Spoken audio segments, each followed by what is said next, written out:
My name is Elena Morales and I'm 29 years old. The night my sister Natalie humiliated me at her engagement party was supposed to be a celebration of new beginnings. Instead, it became the moment I finally revealed to my family that the disappointment they'd spent a decade mocking was actually the one person keeping them all afloat.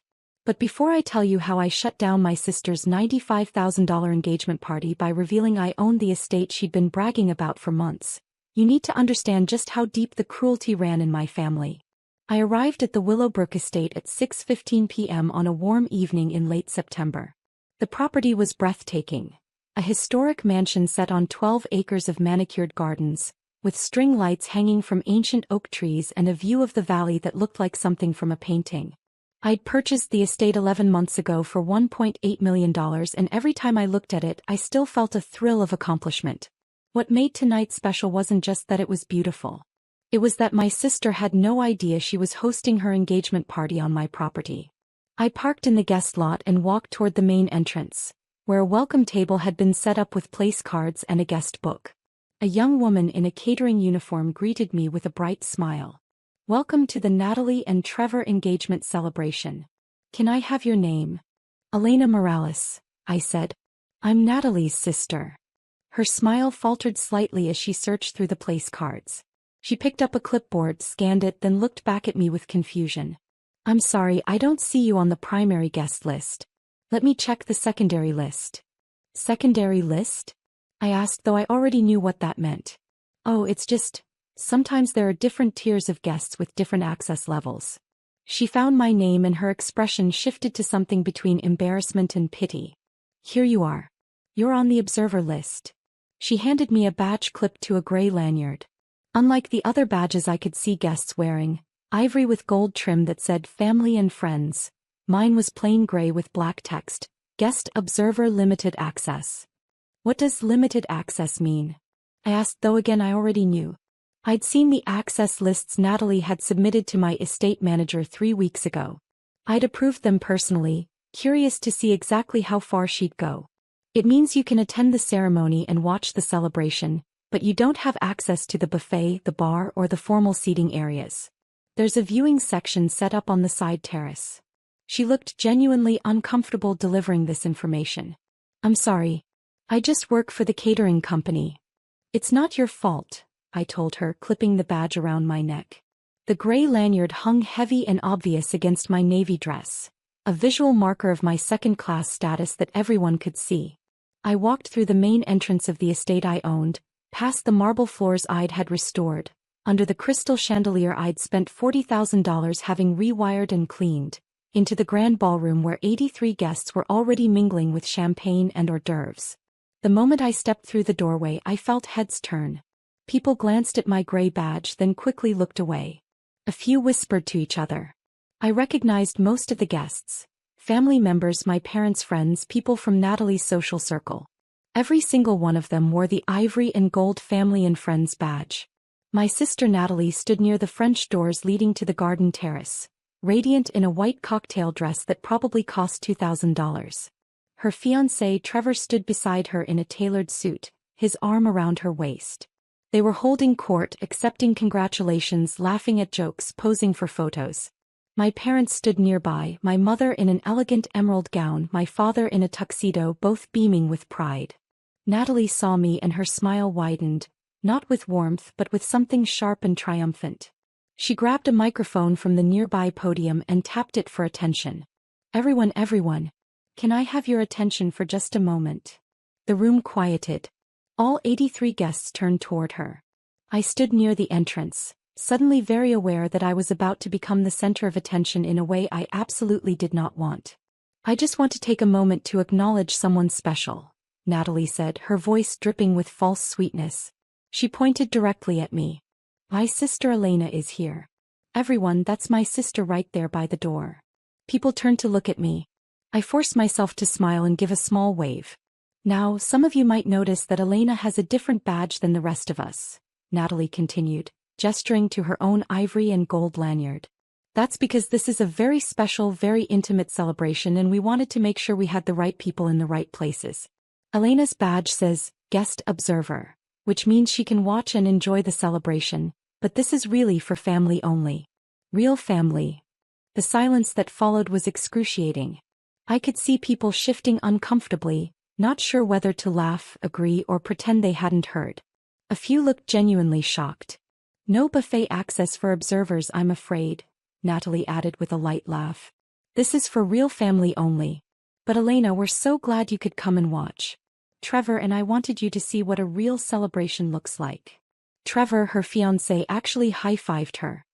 He raised his hand and she slapped it with a grin, as if she'd just delivered the perfect punchline to a joke. A few people in the crowd chuckled nervously. Most just stared at me, waiting to see how I'd react. My mother was smiling, not broadly but enough that I could see she approved of this public humiliation. My father looked slightly uncomfortable but said nothing. My Aunt Rosa, standing near the bar, looked down at her drink. My cousin Marcus whispered something to his wife, who shook her head in response. I stood there with my gray guest observer badge hanging around my neck, took a deep breath and said, "Thanks, Natalie. Beautiful party. The estate looks wonderful. Doesn't it?" she said brightly. Trevor and I searched for months to find the perfect venue. Willowbrook Estate is exclusive. They don't just let anyone host events here. You have to meet certain standards. I'm sure that's true, I said evenly. She turned back to the crowd, dismissing me. Now everyone, please enjoy the champagne. The ceremony will begin in 30 minutes on the garden terrace. The crowd returned to their conversations, though I could feel eyes on me as I moved through the room. The gray badge was like a scarlet letter, announcing to everyone that I was less than unworthy, an observer of a life I'd never be part of. I walked toward the side terrace where the viewing section had been set up, a row of folding chairs positioned behind the main seating area, with a partial view of where the ceremony would take place. It was the kind of seating you'd give to vendors or staff, not family members. As I sat down in the back row, a familiar voice said, "This is messed up, Elena." I looked up to see my cousin Marcus standing there with 2 glasses of champagne. He handed me one despite the fact that my badge clearly stated I had no bar access. "Thanks, Marcus," I said, accepting the glass. He sat down beside me, his own ivory and gold badge a stark contrast to my gray one. "I don't know what's going on with Natalie, but this is wrong. You're her sister. You should be up there with the family, not back here like some random person off the street." "Natalie has her reasons," I said carefully. "What reasons? What could possibly justify this?" He gestured around at the viewing section, the gray badge, the public announcement. "This is cruel." I appreciated his support, but I couldn't tell him the truth yet. Instead I said, "Let's just get through tonight. I'll be fine." He shook his head but didn't push further. He stayed with me for a few minutes, making small talk, trying to normalize the situation.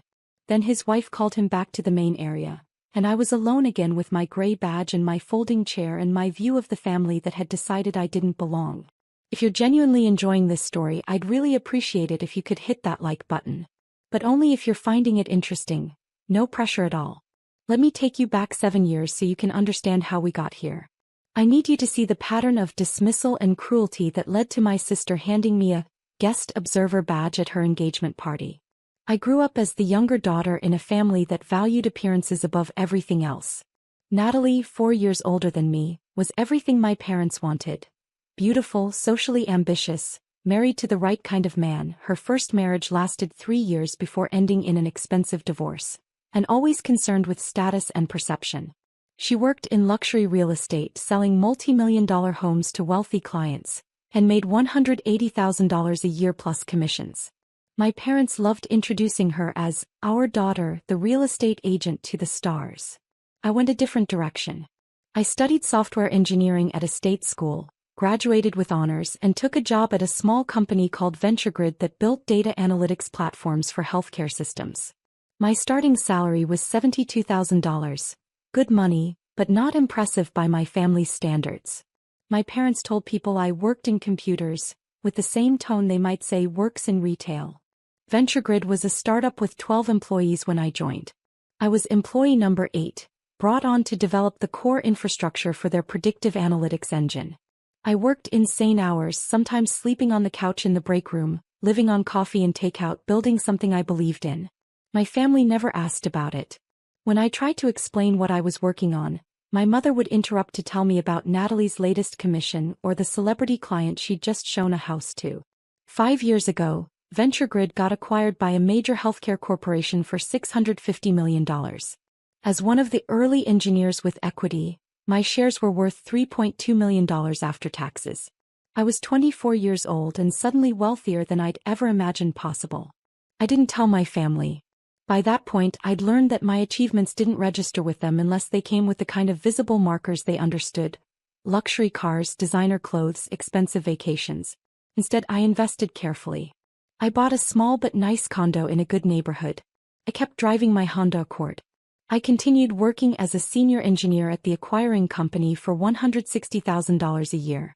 I invested in real estate, starting with a duplex, then a small apartment building, then, 11 months ago, the Willowbrook estate. To my family, I remained Elena, who works with computers. The quiet one. The one who didn't achieve anything worth celebrating. The exclusion started subtly and grew more overt over time. Natalie got married at 25, and I was invited to the wedding but not included in the bridal party. "You wouldn't fit the aesthetic," she told me. "All my bridesmaids are in fashion and entertainment. You'd feel out of place." When she got divorced 3 years later, my parents threw her a fresh start party with 60 guests. When I bought my first investment property, my mother said, "How nice, dear. Natalie just closed on a $4.5 million estate in Beverly Hills." Family dinners became competitions where Natalie's accomplishments were celebrated and mine were dismissed. Natalie showed a house to a famous producer today. Natalie was featured in Los Angeles magazine. Natalie is dating someone very successful. Meanwhile, if I mentioned a promotion or a successful project, my father would change the subject. But the most painful pattern was the financial one. Because while my family spent years telling me I wasn't successful enough to matter, they had no problem taking my money when they needed it. It started 6 years ago when my father's investment portfolio took a hit during a market downturn. He came to me embarrassed, asking for a loan of $15,000 to cover some expenses until things stabilized. "Don't tell Natalie," he said. "You know how she is about money. This is just between us." I gave him $20,000 and told him not to worry about paying it back. A month later, my mother needed help with unexpected medical bills. $8,500. Then Natalie needed a loan for her divorce attorney. $12,000. Then my parents needed help with property taxes. $18,000. Then Natalie needed money for a down payment on a condo. $35,000. Became a pattern. Every few months, someone would call asking for money. The amounts varied. $3,000 here, $10,000 there, $25,000 for a business opportunity that fell through. Over 6 years, I gave my family $278,000. I kept meticulous records in a spreadsheet. Date, amount, recipient, stated reason. They never thanked me in front of each other. They'd call me late at night or send private texts, their voices strained with financial stress. Then the next day at family dinner, they'd act like nothing had happened. Natalie would brag about her latest purchase. A new car, expensive furniture, a vacation to Europe. My parents would praise her financial success. No one mentioned that I was the one actually funding half of it. I kept giving because I thought eventually they'd see my value.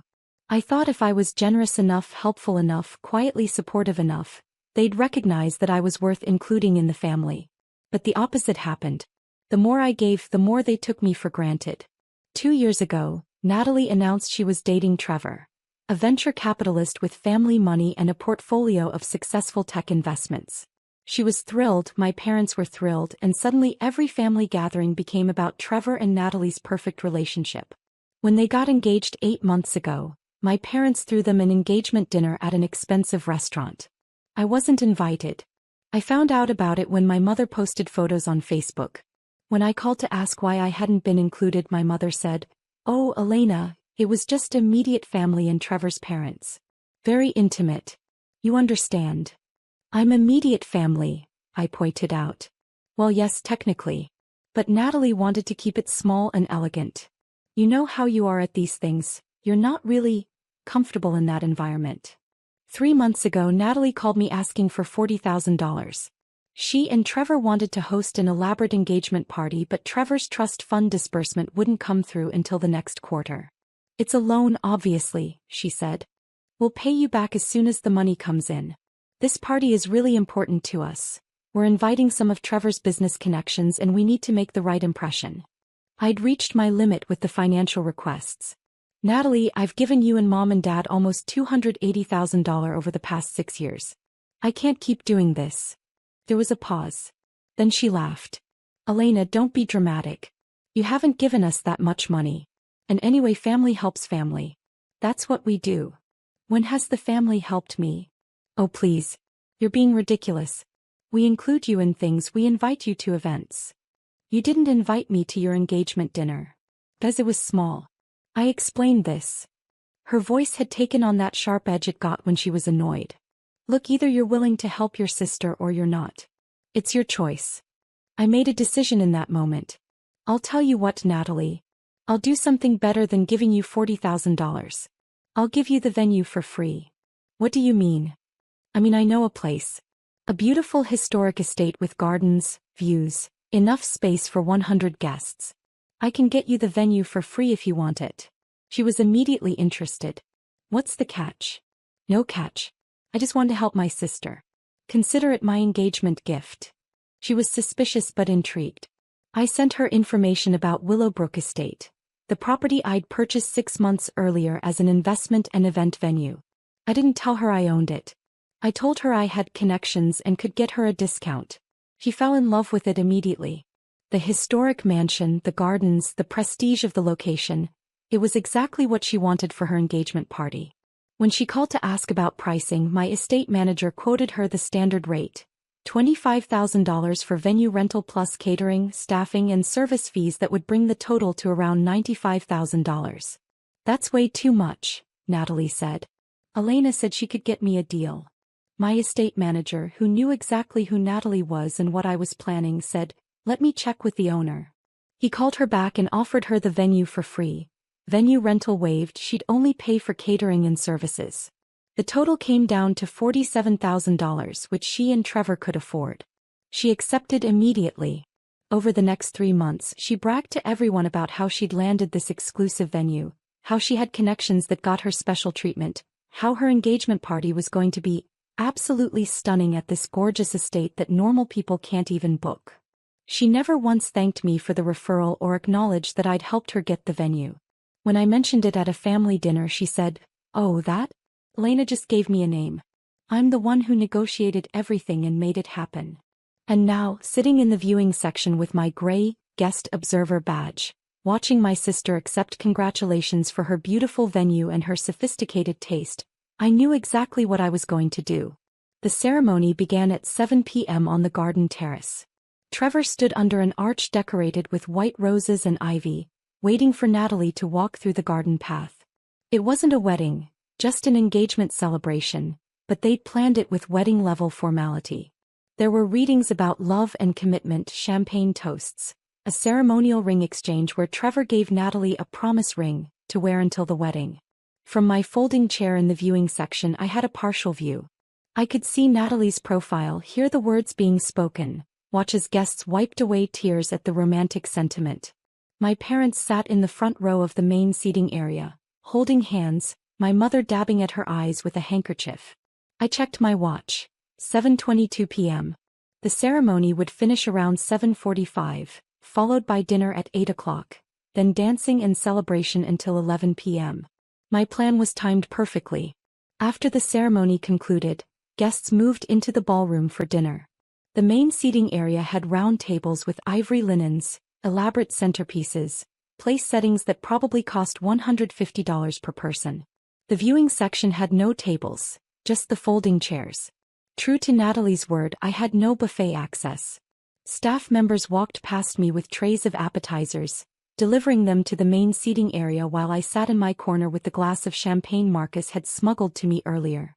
My Aunt Rosa approached during the cocktail hour, looking uncomfortable. "Elena, Mija, I don't understand what's happening. Why aren't you sitting with the family?" "You'd have to ask Natalie," I said. "This is wrong. You're her sister. Let me talk to her." "Please don't, Aunt Rosa. It's fine. I'm fine." She looked like she wanted to argue but didn't know what to say. Instead, she hugged me and whispered, You deserve better than this, before returning to the main area. At 8:15 p.m., dinner was served to the main seating area. A choice of filet mignon or Chilean sea bass, roasted vegetables, truffle mashed potatoes, a mixed green salad with candied pecans and goat cheese. The smell was incredible. My stomach growled. I'd skipped lunch anticipating I'd eat at the party. I hadn't counted on being excluded from the buffet. A server noticed me sitting alone and approached quietly. "Miss, I'm not supposed to do this, but would you like me to bring you a plate? This is ridiculous." "I appreciate that," I said, "but I'm fine. I'll get something after I leave." She looked at me with pity and walked away. Another mark of my second-class status. The catering staff felt sorry for me. At 8:47 p.m., Natalie and Trevor made their way through the ballroom, stopping at each table to greet guests and accept congratulations. They laughed, posed for photos, thanked people for coming. They didn't come to the viewing section. They didn't acknowledge my presence at all. At 8:52 p.m. I stood up, smoothed my dress and walked across the ballroom toward the administrative wing of the estate. A few people noticed me leaving, but most were focused on the celebration. I walked down the corridor with its polished hardwood floors and historical portraits, past the library and the sitting rooms, to the office at the end of the hall. My estate manager, Richard Chin, no relation, was waiting for me as planned. "Ms. Morales. Is it time?" "It's time," I said. He handed me a tablet and a document. "Everything is prepared as you requested. All you need to do is sign this authorization and I'll make the announcement." The document was simple.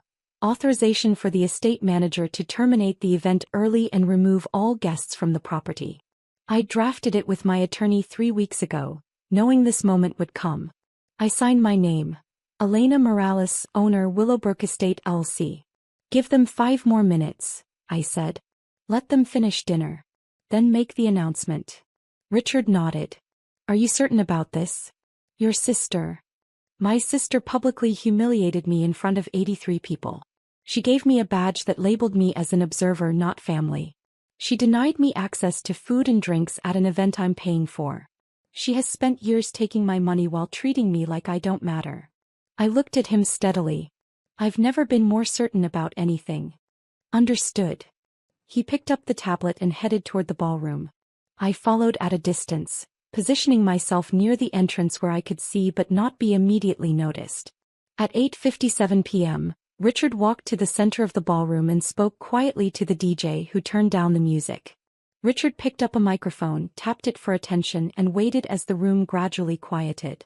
Natalie looked annoyed at the interruption. She was mid-conversation with some of Trevor's business associates, clearly networking. Trevor looked curious. My parents looked confused. "Ladies and gentlemen," Richard said, his voice professionally polite but firm, "I apologize for interrupting this lovely celebration. My name is Richard Chin and I'm the estate manager here at Willowbrook. I need to make an important announcement regarding this evening's event." The room went completely silent. 83 people turned to look at him. "There's been a development concerning the property ownership and the terms of tonight's event that requires immediate attention." He consulted his tablet. "I need to inform you all that Willowbrook Estate has an owner who has exercised their right to modify tonight's arrangements." Natalie stood up, her face flushing with anger. "What are you talking about? We have a contract. We paid for this venue." "Actually, Ms. Morales, you didn't pay for the venue. The venue rental fee was waived by the owner. You paid only for catering and services." Richard remained calm and professional. "The owner has decided to exercise their right to end tonight's event early." "That's ridiculous." Natalie's voice was shrill now. "Who's the owner?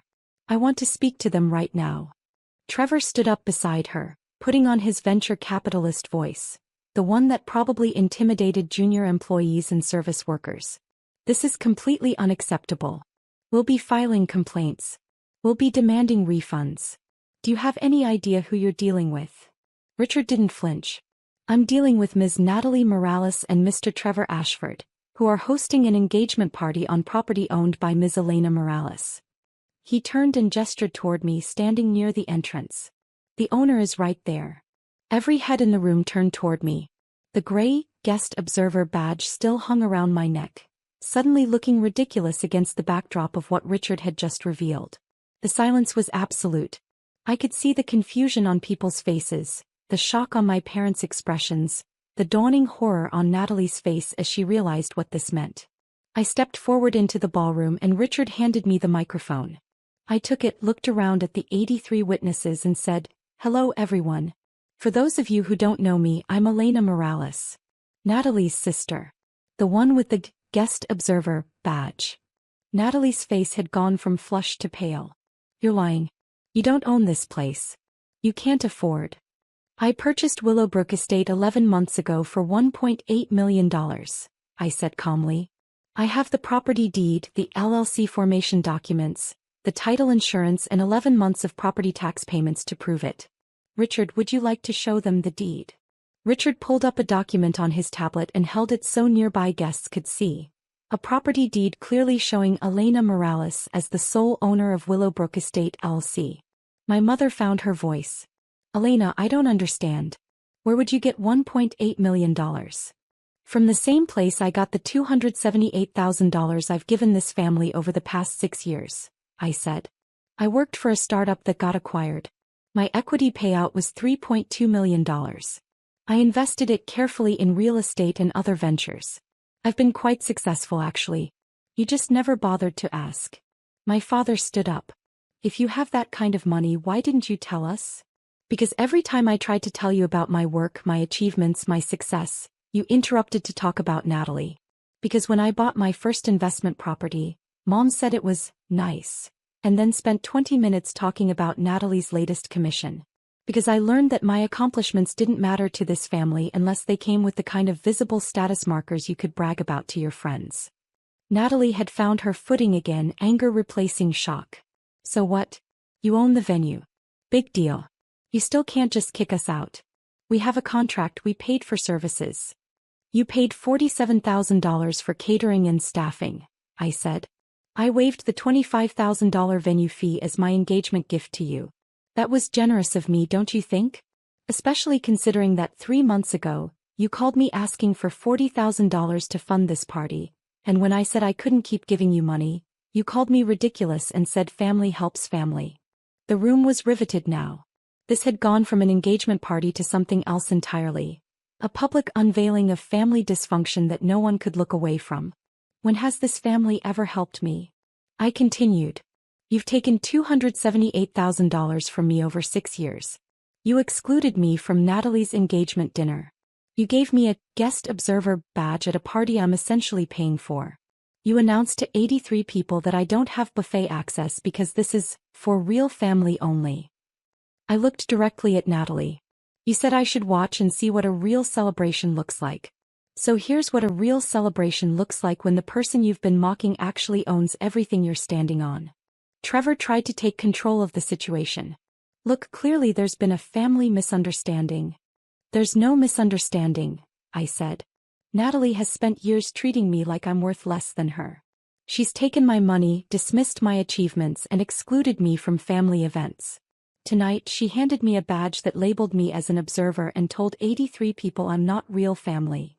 She did that on property I own at a party I made possible, in front of witnesses who can now see exactly who my family really is." My Aunt Rosa spoke up from her table. "Elena's right. This is wrong. I've watched this family treat her terribly for years and I didn't speak up enough. But this," she gestured at my gray badge, "this is cruel." A few other people murmured agreement. I could see some guests pulling out their phones, undoubtedly texting friends about what they were witnessing. This would be the talk of every social circle for months. Natalie's voice cracked. "You're really going to shut down my engagement party? On what's supposed to be one of the happiest days of my life?" "No," I said. "I'm not going to shut it down. The party will continue. Everyone here is welcome to stay and enjoy the rest of the evening. The catering you paid for will be served. The bar will remain open, the music will keep playing." I paused. "But I am going to make a few changes to the access badges." I nodded to Richard, who'd been holding a box of new badges. He walked to Natalie and handed her a gray, guest observer, lanyard identical to mine. "From this moment forward," I said, "Natalie and Trevor are guest observers at this event. No buffet access. No bar access. No formal seating. You can watch from the viewing section and see what a real celebration looks like when you're not considered real family. The shock on Natalie's face was complete. You can't do this. I absolutely can. It's my property. And Richard, please provide ivory and gold family and friends badges to everyone else in the room. They're all welcome to enjoy the full celebration, except for the guest observers. Richard had clearly prepared for this. He began distributing new badges to the guests, who accepted them with expressions ranging from shock to barely suppressed delight at the drama. Within minutes, everyone in the room except Natalie and Trevor wore the ivory and gold badges. My parents sat frozen at their table, looking between me and Natalie with expressions of disbelief. My mother started to cry, not the elegant tears she'd cried during the ceremony but genuine distress. "Elena, please," she said. "Don't do this to your sister. Whatever issues you have, we can talk about them later." "We're not going to talk about them later, Mom. We're done talking. You spent years telling me I wasn't successful enough, wasn't sophisticated enough, wasn't worth including in family events. You took $278,000 from me and never once said thank you in front of Natalie or Dad. You let Natalie give me a guest observer badge and announce to 83 people that I'm not real family. I looked around the room. I wanted all of you to see who they really are. I wanted witnesses. And now you all know." Trevor had his phone out, probably calling his attorney. "This is harassment. This is me exercising my property rights," I said. "You're welcome to leave if you don't like the new arrangements. Everyone else is welcome to stay and enjoy the party I'm hosting. The party I own on the property I own with the success I earned that this family never acknowledged." I handed the microphone back to Richard. "Please make sure Natalie and Trevor are comfortable in the viewing section. Everyone else, enjoy your evening. The buffet will open in 10 minutes. I walked out of the ballroom through the main entrance. Not the side entrance, not the viewing section, but straight through the center of the room with my head high and my gray badge still around my neck. A reminder of what they'd tried to make me but failed. Drop a comment and let me know where you're watching from. I love hearing from people who've dealt with difficult family dynamics. Behind me, I could hear voices rising. Natalie crying, my mother trying to calm her, Trevor on the phone barking orders, guests murmuring to each other in shock and fascination. The party would continue, but it would never be what Natalie had planned. Instead of a celebration of her engagement, it had become a demonstration of exactly how badly you can miscalculate when you underestimate someone. I went to my office in the administrative wing and sat down at my desk. My phone started ringing almost immediately. My mother, then my father, then Natalie, then Trevor, over and over. I let them all go to voicemail. They called 3 times in the next hour. At 10:15 p.m. my Aunt Rosa knocked on my office door. "Can I come in?" "Of course." She sat down across from me, still wearing her ivory and gold family and friends badge. That was quite a reveal out there. Was it too much? I asked, suddenly wondering if I'd gone too far. "Too much." She shook her head. "Mija, that was perfect. Your sister has been treating you terribly for years and your parents let it happen. Tonight you showed everyone exactly what that looks like. You let them humiliate you publicly, then revealed they did it on property you own. That's not too much. That's justice. She's going to hate me forever. She already didn't value you. You just made sure everyone else knows that now." Rosa reached across the desk and took my hand. "I'm proud of you. I should have stood up for you years ago and I didn't. I'm sorry for that. You're standing up for me now. That matters." She stayed with me for another hour and we talked about family, about patterns of behavior, about the courage it takes to finally say, enough. Then she went back to the party where apparently most of the guests had stayed, enjoying the open bar and the catering and the drama they'd just witnessed. The party ended at 11:30 p.m. Richard reported that Natalie and Trevor had left around 9 p.m., unable to tolerate sitting in the viewing section with their gray badges while everyone else celebrated. My parents had tried to convince me to come back and make peace, but when I refused, they'd left around 10 p.m. The remaining guests, about 60 of the original 83, had apparently had a wonderful time, with several commenting that it was the most memorable party they'd ever attended. I went home that night, changed into comfortable clothes, poured a glass of wine, and finally allowed myself to feel everything I'd been holding back. I didn't cry, I'd moved past tears. I felt lighter, like I'd finally put down a weight I'd been carrying for years. My phone showed 67 missed calls and 89 text messages by midnight. I read a few of them. From Natalie, "You ruined my engagement party. How could you do this to me? You're a horrible person." From my mother, "Elena, this is cruel and unnecessary. Natalie is devastated. How can you be so heartless toward your own sister?" From my father, "We need to talk about this. What you did tonight was unacceptable. Call me immediately."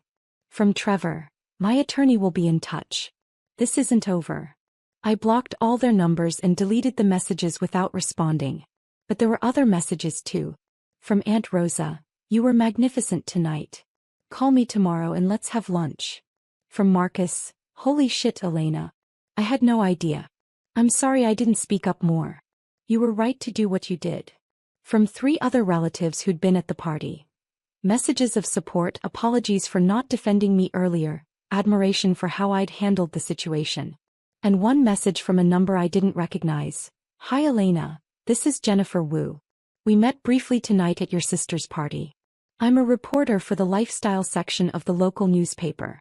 Would you be willing to talk about what happened? I think a lot of people would be interested in your story about family dynamics and financial success. No pressure, just wanted to reach out." I didn't respond to that one either, but I saved it. Maybe someday I'd want to tell this story more publicly. Or maybe I wouldn't. Either way, it was my choice now. 3 days after the party, I received a letter from an attorney representing Natalie and Trevor. They were demanding a full refund of the $47,000 they'd paid for catering and services, claiming that I had sabotaged their event and caused them emotional distress and public humiliation. I forwarded the letter to my own attorney along with documentation.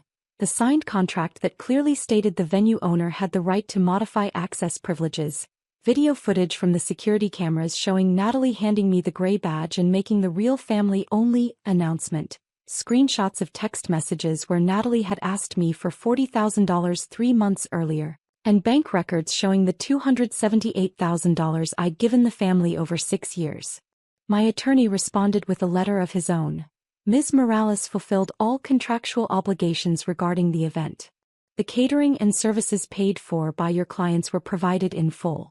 The modification of access badges was within the property owner's rights as stated in Section 7.3 of the venue contract. Ms.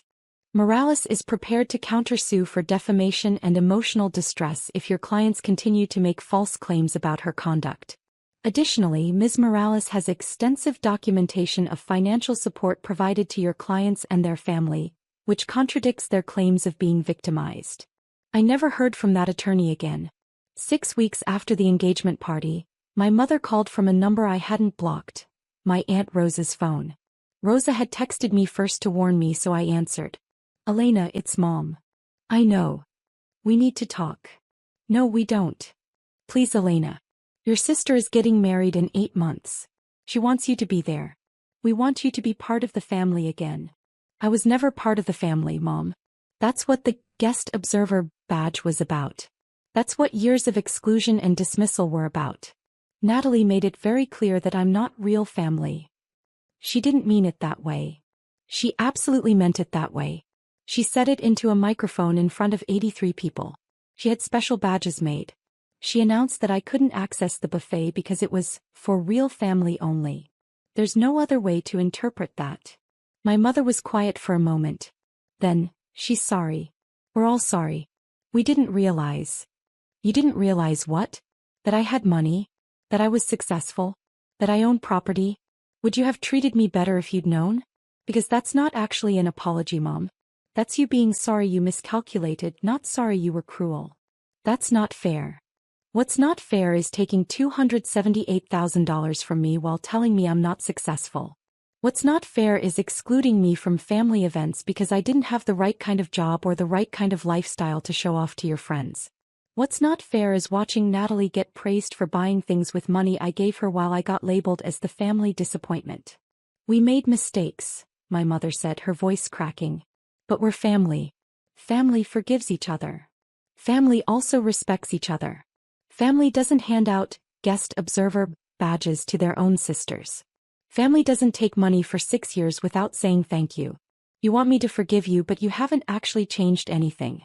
You just want me to go back to being the quiet one who gives you money and accepts being treated as less than. So that's it? You're just done with all of us. I'm done being treated like I don't matter. If you want a relationship with me, it has to be built on actual respect, not on you realizing I have assets worth acknowledging. Until then, yes. I'm done. I hung up. Aunt Rosa called me right after. I'm proud of you, she said. That took strength. It doesn't feel like strength. It feels like loss. It's both. But you're losing something that was never really there in the first place. He was right. The family I'd been fighting to be part of had never actually existed. It was a fantasy I'd created, hoping that if I was good enough, generous enough, successful enough, they'd finally see my worth. But they'd never wanted to see it. They'd wanted me to stay small so they could feel big.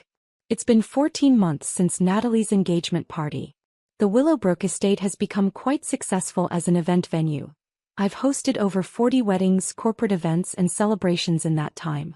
The business is profitable, and I've hired a full-time staff to manage operations so I can focus on my day job and my other investments. Natalie and Trevor got married 6 months ago. I wasn't invited, not that I expected to be. I heard through Aunt Rosa that it was a beautiful wedding at a different venue, smaller and more intimate than they'd originally planned. Apparently, many of the guests from the engagement party declined the wedding invitation, claiming scheduling conflicts. Aunt Rosa suspects they didn't want to be associated with what happened or risk more family drama. My parents sold their house 4 months ago. Without my monthly financial support, they couldn't afford the mortgage and property taxes. They moved into a smaller condo in a less expensive neighborhood. I heard my father tried to take out a loan using Natalie's income as collateral, but she refused. She has her own family now, my mother told Aunt Rosa. She has to think about her future with Trevor. The golden child, apparently, doesn't shine quite so bright when there's no one else's money propping her up.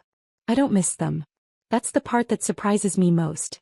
I genuinely don't miss being part of a family that spent years making me feel worthless. I've built something better. Real relationships with people who value me for who I am, not what I can provide or how I make them look. Aunt Rosa and I have lunch every 2 weeks. Marcus and his wife came to my condo for dinner last month and apologized for not speaking up sooner. I've gotten involved in mentorship programs for women in tech, and those relationships have become more meaningful than anything I had with my biological family. Last week, I was at Willowbrook Estate reviewing plans for an upcoming wedding when I saw a couple viewing the property for their own event. The bride-to-be looked around the ballroom with wonder. "This place is perfect," she said to her fiancé. "It feels like somewhere that really values family." I almost laughed at the irony. This place, where I'd revealed to 83 people that my family had given me a guest observer badge and told me I wasn't real family, had become a symbol of celebration and belonging for other people. But maybe that's exactly the point. The family you're born into doesn't define you. The people who share your DNA aren't automatically the ones who will value your worth, support your dreams, or treat you with basic human dignity.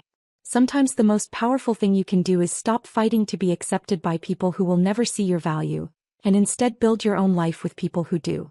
I learned that lesson at my sister's engagement party, standing in front of 83 witnesses with a gray guest observer badge around my neck, in a ballroom I owned on an estate I'd purchased with success my family never acknowledged. I learned that sometimes the best revenge isn't dramatic or cruel. It's simply revealing the truth and letting people see what's been hidden in plain sight all along. Natalie got her engagement party at her dream venue.